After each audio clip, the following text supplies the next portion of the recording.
Hello everyone, hope you're having a wonderful day. Today we'll dive into a quiet but emotional chapter where James and Diep spend one peaceful day together, taking little Nee to kindergarten, working at the DJ office, and sharing a late-night talk on the hillside that may change their relationship forever. Is this the moment when a broken woman finally dares to believe she can have a real family, and maybe even a new baby?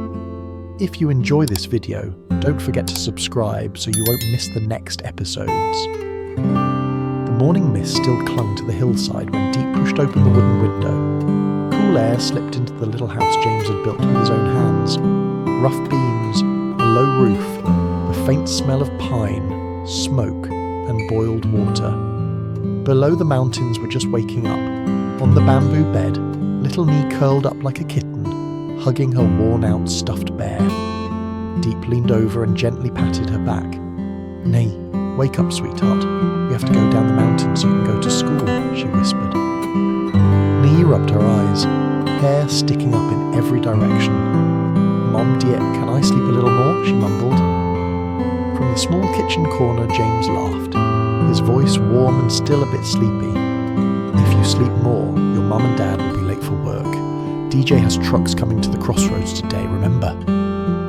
The smell of boiling water and bread warming in the pan filled the tiny house.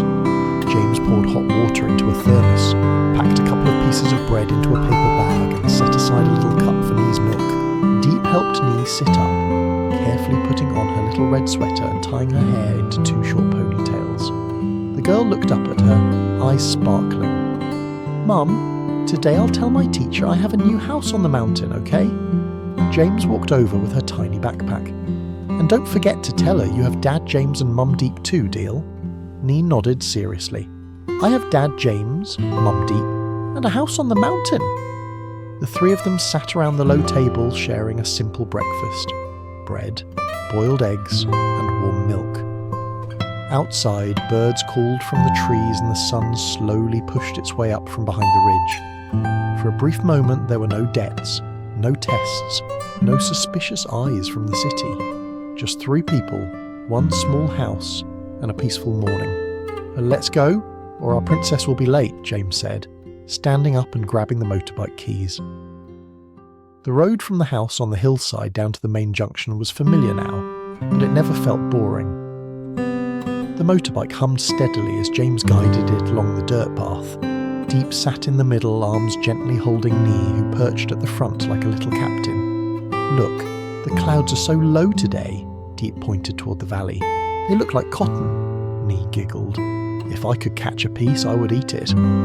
"Eat clouds and your tummy will hurt," James joked. "You're only allowed to eat the bread your mum makes." They laughed as the motorbike left the narrow path and rolled onto the wider road.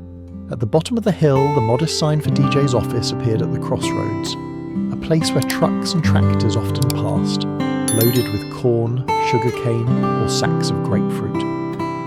James slowed down and stopped in front of the office. The small building looked simple but solid, with a freshly painted sign and a broom propped neatly by the door. "I'll just go in for a minute," James said. "You and I wait here, okay?" Inside, he quickly checked the ledger, scribbled a few notes about the deliveries coming in later that afternoon, and called one of the workers to remind him about the schedule. Through the open door, he could see Diep adjusting Nee's backpack, checking her shoes, fixing her tiny ponytails. For a moment, he just watched them. The woman he had pulled back from the edge of despair, and the child they had chosen not by blood, but by heart. Something soft and heavy rose in his chest. "All right, princess delivery time," he said, locking the door. The kindergarten in town was small but colourful, with a bright blue gate and drawings all over the walls. As they arrived, the sound of children laughing floated out to the street. Nee slid off the bike and immediately grabbed both their hands, one in each of her tiny palms. "I don't want to go in alone. You both come with me to the classroom door, okay?" "Of course," Diep smiled. "Today we'll walk you all the way in." In the schoolyard, the teachers greeted them with friendly nods. They were used to seeing this little family every morning now, a father a bit too thin from worry, a woman with kind but guarded eyes, and a little girl who always had a story to tell. At the classroom door, Nee suddenly turned and wrapped her arms tightly around James's neck. "Dad, James, you have to pick me up this afternoon. Mom Diep too. If you don't come, I'll be mad." James chuckled, pretending to stagger under her hug. "Who would dare not pick you up? Your parents come down the mountain just for you." Nee put her hands on her hips, copying the way adults talked. "And you two can't fight, okay? My teacher said in a house people have to love each other so babies will be good." Her innocent words made Diep freeze for a second. James glanced at her, and for a moment their eyes met. Both of them only smiled, but something unspoken passed between them. "Yes," Diep said softly. "In our house, we will love each other." They watched as Nee ran into the classroom, disappearing into a sea of tiny chairs and colourful backpacks. Just before she vanished, she turned back and waved with all her might. James and Diep stood there, waving back until she was gone. Outside the gate, the town suddenly felt quieter. "Do you want to go anywhere?" James asked. "We're not in a rush today. The goods only arrive at the office this afternoon." Diep looked at the road leading back toward the crossroads, then up toward the hillside where their small house sat hidden among the trees. "Maybe we can take a slow ride," she said. "Visit the fields a bit, then pass by DJ's office. It's been a while since we weren't running." James nodded. "Okay, today we slow down." He started the motorbike again. This time there was no child squeezed between them, just the two of them in a warm, quiet space in the middle. The mountain wind blew stronger, carrying the smell of earth, leaves, and something else. The feeling that the worst storms might finally be passing. As they rode back toward the crossroads, the DJ office came into view again. James glanced up at the sign, then at the reflection in his mirror. Diep's hands resting lightly around his waist, her gaze steady, no longer filled with the same fear as before. Neither of them said it out loud, but both understood. For the first time in a long time, they were allowing themselves to live a normal, peaceful day. And inside that peace, something gentle, deeper than friendship, began to quietly grow between them. The road out of town unrolled ahead of them, cutting through fields and low hills. Without Nee squeezed between them, the motorbike felt strangely quiet. Diep's hands rested around James's waist, more relaxed than before. For a while they simply rode. The wind smelled of damp earth and young leaves. Farmers in conical hats bent over the fields. Now and then someone raised a hand and James shouted back a greeting. They turned onto a smaller path where plots DJ had contracted stretched on both sides. James stopped the bike. "Come on," he said. "Let's check the fields a bit." They walked between the rows. James pointed out which family owned which plot, who had improved, who still needed help. Diep listened, sometimes kneeling to touch the soil. "You remember the first time I came up here?" she asked. "Everything just looked like goods to me." "And now?" James said. "Now I see their faces when we pay them," she replied.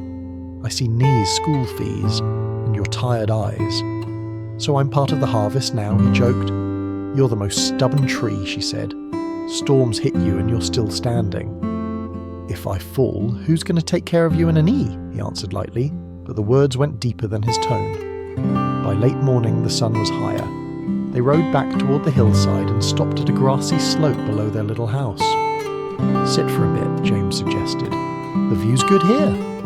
From the grass they could see the winding road, scattered roofs, the blue line of mountains.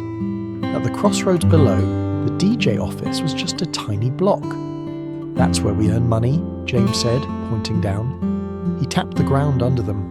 "This is where we spend it." "This is where we live," Diep corrected.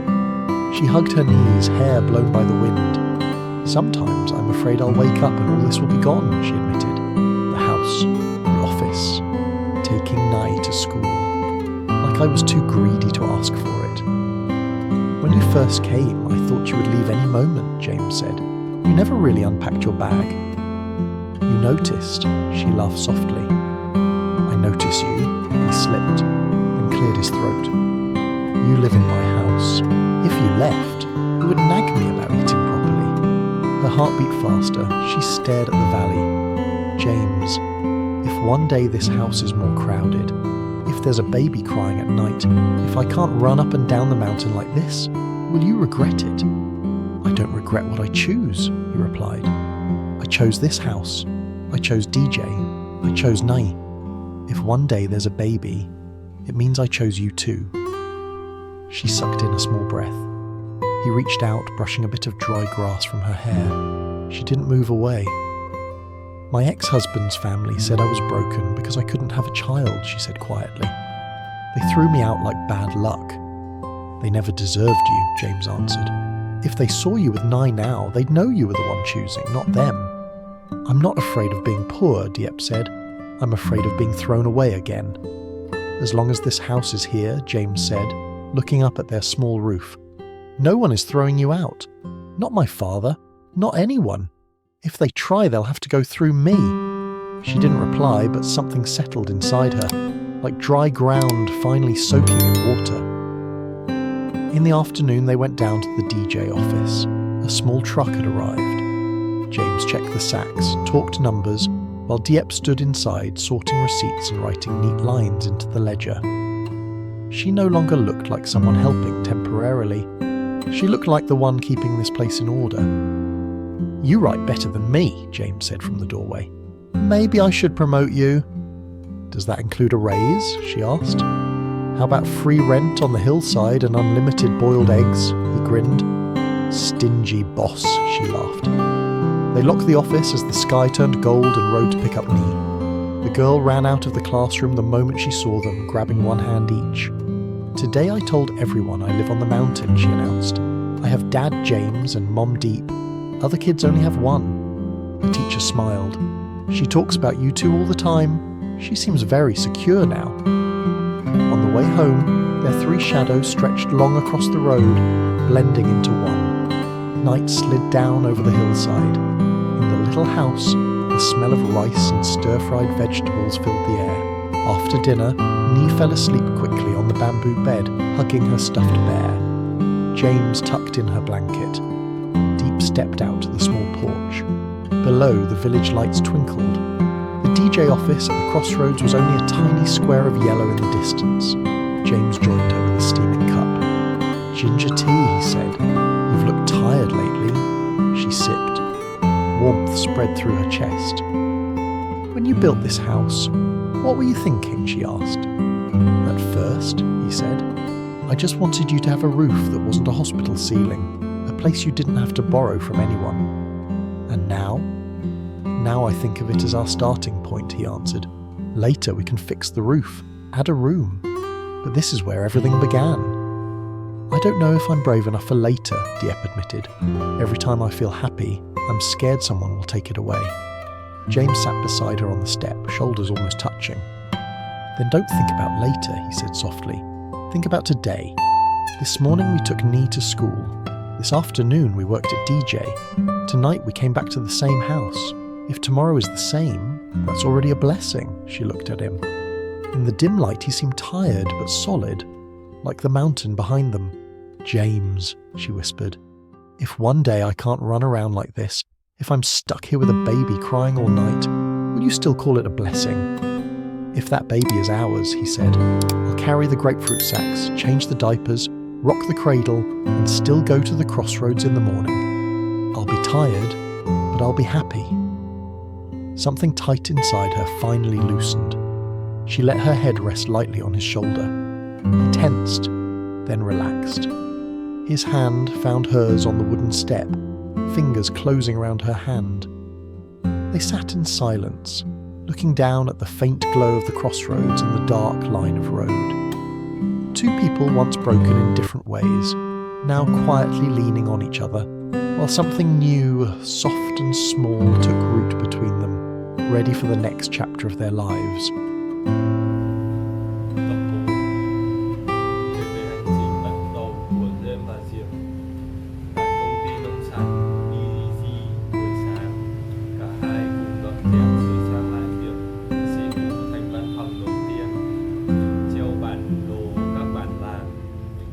quyết tâm giúp bà con có giá nông sản tốt hơn, chuyến đi